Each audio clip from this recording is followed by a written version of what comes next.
It's impossible not to be moved by the scenes of jubilation, the scenes of relief coming out of Syria. People dancing in the streets, families weeping as they embrace children, husbands, wives who've spent years locked away in the Assad regime's prison. After 14 years of conflict and decades of brutal repression under the Assad regime, Syrians finally feel hope for their future. The overwhelming majority of people in Syria have only known life under the iron fist of the Assads. Now, they will know something else. The end of this regime is a defeat for all who enabled its barbarity and its corruption, none more than Iran, Hezbollah, and Russia. So this moment presents a historic opportunity, but it also carries considerable risks. History shows how quickly moments of promise can descend into conflict and violence. ISIS will try to use this period to reestablish its capabilities, to create safe havens. As our precision strikes over the weekend demonstrate, we are determined not to let that happen, and will continue to protect our personnel against any threats from any quarters. Syrian people have endured so much suffering. We have work to do to ensure that they endure no more. It's imperative that all actors involved protect civilians, respect human rights, especially of vulnerable minorities, preserve the state's institutions and services to help meet the needs of the Syrian people, and to build toward inclusive governance.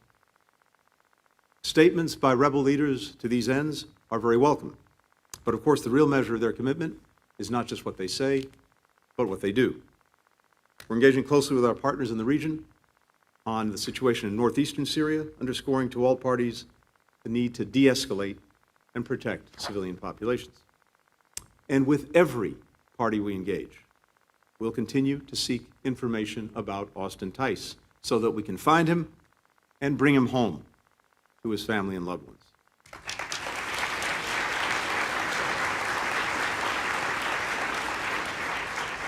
The Syrian people have to be the ones to choose their path, their future. Senior officials from this department are fanning out through the region as we speak, working with counterparts on how the United States can help support the Syrian people as they decide their own path for the future, including now through providing humanitarian assistance directly to people, particularly those who've been displaced, and help them begin to recover. Over the coming days, I'll be in close consultations, as we've been throughout the weekend, with key allies and key partners in the region, as well as beyond. Now, the United States has clear and enduring interests in Syria. We have a strong interest in preventing the reemergence of ISIS, given the death and destruction that it's wrought for so long. We have a clear interest in ensuring that whatever weapons of mass destruction or components are left in Syria do not fall into the wrong hands. We have a clear interest in doing what we can to avoid the fragmentation of Syria, mass migrations from Syria, and, of course, the export of terrorism and extremism. The region and the world have a responsibility to support the Syrian people as they begin to rebuild their country and chart a new direction. The United States should be committed to supporting them as they do that.